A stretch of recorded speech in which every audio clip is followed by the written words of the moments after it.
Peace to the revolutionary scholars. I'd like to discuss some of the functionality of Worldafropedia today.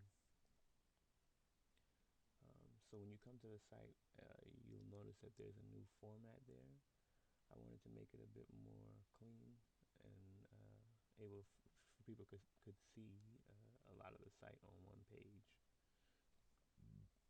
You'll be able to get your information and come and go as you please. So as you come, if you don't have an account already, you go to create account.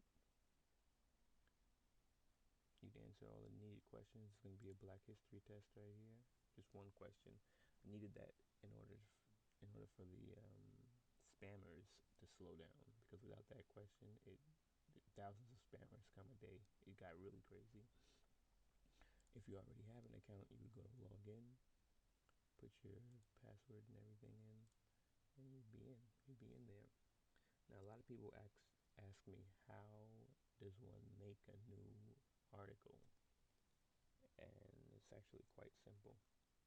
What you do is, as you're here, if you know that there's an article that you want to make that doesn't exist, you go to the search bar and type it out.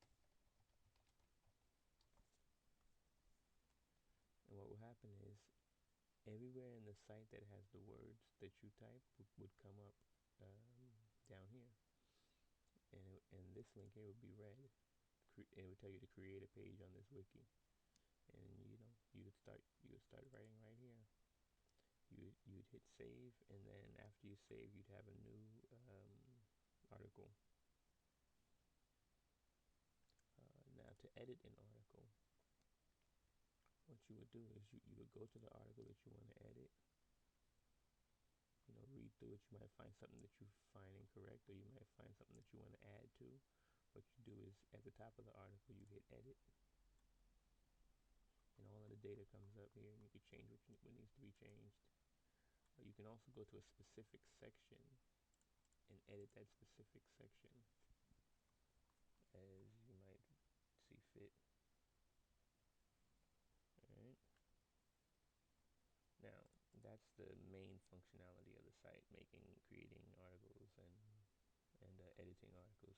But in order to make Worldafropedia more of a community, we added blogs, forums, and a chat room. So to read different blogs from different users, you would go to the blog here, the blog connect section here, and click read new blogs. And here's a list of new articles here. Okay. You'll have people posting comments, reading your blog.